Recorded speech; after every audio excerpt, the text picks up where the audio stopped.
teve mais uma rodada do Fórum dos Movimentos Populares aqui em Ribeirão Preto. O que é o Fórum, Ricardo? Assim, só para o pessoal entender, eu vi que o blog puxou bastante coisa, ele é do blog? Como é? Não.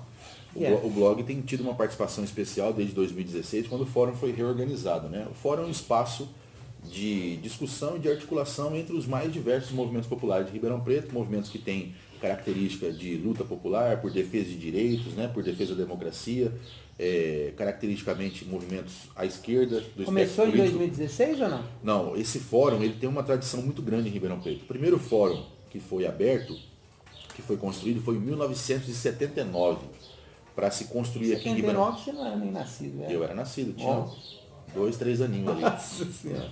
Mas 79 foi articulado para poder tratar sobre a questão da anistia, né? Que era a abertura após a ditadura, né? O processo de abertura política, né? Depois teve um fórum que foi criado, que foi reorganizado no final dos anos 80 para discutir a lei orgânica do município, que é a Constituição de Ribeirão Preto. Dali saíram várias lideranças que vieram do movimento católico de base. Você, por exemplo, que vieram... Nesse aí eu já estava. Então, que depois disputaram eleições, foram eleitos, né? Participaram de governo, participaram de lutas importantes que criaram políticas públicas em Ribeirão Preto. Depois teve uma outra reorganização importante de um fórum de movimentos populares, que foi o movimento contra a ALCA, nos anos 2000. Esse aí eu já participei como militante. Né, que foi de escola em escola, foi nos bairros, foi nas empresas, coletando abaixinado, né, plebiscito contra a ALCA. O pessoal da USP participou muito. O pessoal da USP. Aí nos governos Lula e Dilma... Nessa época tinha o CEDEP. Exatamente. Centro de Direitos Humanos e Educação Popular. Grande carinho. Grandes lideranças, né? Grandes lideranças, Celso e outros. Grandes. Lembrar que meu companheiro é um amigo muito... Nós temos muita estima por ele, o Olavo Ferreira de Mello. Grande Olavo. E aí assim...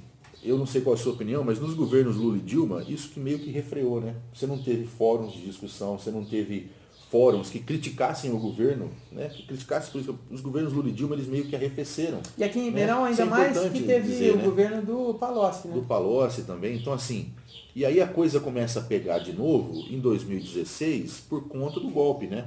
Por conta do golpe que destituiu uma presidenta eleita, né? Legitimamente, e a aplicação novamente do modelo neoliberal através do programa do Temer lá, o Ponte para o Futuro. Aí nessa época, em 2016, o blog já existia. Tinha 2 anos.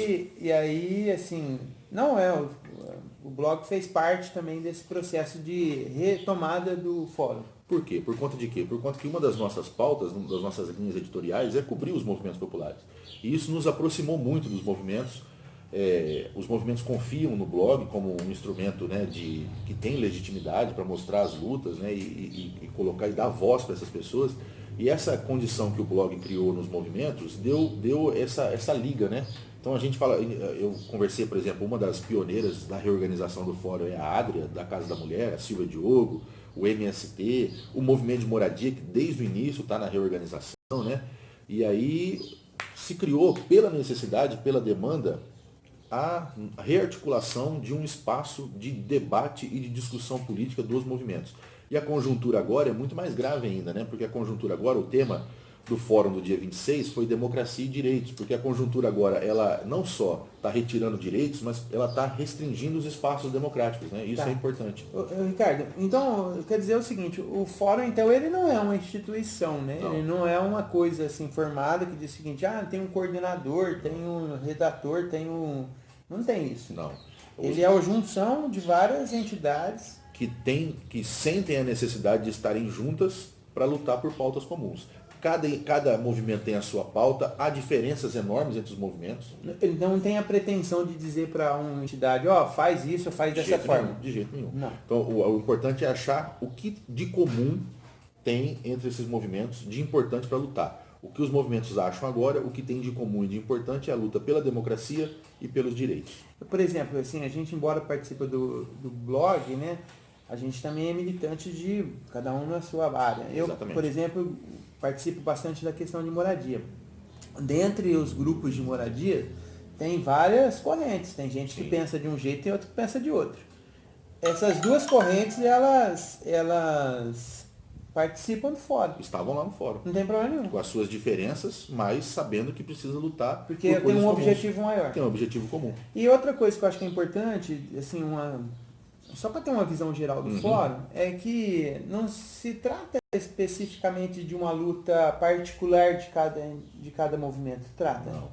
Assim, teve até a ideia de se lançar um calendário comum, mas um calendário comum dessas lutas pelas coisas comuns, porque o calendário específico de cada movimento vai tocar. Por exemplo, se o movimento de moradia vai fazer um ato em defesa das suas pautas e quiser convidar os outros movimentos a participar, está livre. Mas não significa que todo o movimento vai ter que ser unificado agora, né? Vai ser unificado nas pautas que unificam. O que é que hoje está unificando? O fechamento dos espaços democráticos, cada vez maior, inclusive com a criminalização dos movimentos sociais. Sim. E a perda de direitos. As pessoas não têm mais moradia, não têm mais educação, não têm mais saúde, não é? Então essas demandas da conjuntura estão pressionando e levando com que os movimentos se articulem para poder defender as suas causas em comum. Legal. E aí, Ricardo, no dia 26 teve esse encontro, foi o segundo desse ano, né? Foi o segundo desse ano e assim, mais de 100 pessoas lotaram o Salão Superior dos Sindicatos Químicos. Mais uma vez mandar um abraço para o Pedro. Quando você fala 100 pessoas, você quer dizer que é muita gente? Porque 100 pessoas dá a impressão de que não é muita gente. Para o encontro de fórum de lideranças, é muita gente. Porque cada pessoa que estava lá representava... Cada pessoa que estava lá representava alguma coisa e é militante de linha de frente, não é? E que representa uma retaguarda. Então você pode dizer ali que estavam representados mais de 1.000 pessoas tranquilamente. Legal. Por trás dessas lideranças. Cerca de 30 entidades, mais de 30 organização, né, dos seus diversas movimentos sociais, entidades da linhas, sociedade né? civil, partidos políticos, né? Estava presente lá o presidente municipal do PT, o presidente municipal do PSOL, todas as correntes do PT e do PSOL que militam em Ribeirão Preto estavam lá. Movimento de moradia, movimento negro, movimento feminista, movimento pela educação, os companheiros que lutam pela saúde, todo mundo estava lá. Legal. Sindicatos, Bacana. comunidades Comunidade. representadas. Ô, Ricardo, e no geral, assim, as falas desse encontro, elas foram em qual sentido? No sentido, primeiramente, da luta contra o neoliberalismo, que é responsável por todos os problemas que nós estamos vivendo, inclusive de fechamento da democracia e de retirada de direitos. Então, essa fala da necessidade, da urgência de você lutar pela manutenção e ampliação dos espaços democráticos, né? Inclusive aquilo que se garante por lei, que é o direito de você se manifestar em defesa de um direito que estão tirando de você, né? E o que estão querendo criminalizar. Então, a luta e as falas anti-neoliberal, que esse sistema aqui, por exemplo, a gente falou do Chile agora há pouco, predominaram. Então a luta por democracia e por direitos é o tema que predominou as falas, e todas as falas nesse sentido, de que é importante a unidade dos movimentos e é importante mais do que isso. É importante a rearticulação do diálogo com a sociedade. Então, a sociedade entender a importância da existência dos movimentos sociais. Então, uma das coisas que me chamou a atenção no fórum, pelo espectro dele, é que é o seguinte, as pessoas sentem a necessidade de se juntar muito quando você está fragilizado, né? Então nós temos que ter noção desse momento agora, de que nós estamos numa situação de reorganizar para poder enfrentar uma situação que a gente está em baixa. Nós estamos na resistência. Estamos na resistência. Essa foi a palavra. Por quê? Porque o movimento popular, que é representado por esses movimentos todos, e a esquerda, e o campo de esquerda, o campo de centro-esquerda, o campo democrático, né? O campo antineoliberal sofreu uma dura derrota em 2016. Esse campo todo foi derrotado. Obviamente que o PT é o símbolo maior, porque é o maior partido, governou o país, né? Mas todo o conjunto da esquerda, todo o conjunto do movimento popular, do movimento democrático, ele sofreu uma derrota estratégica em 2016.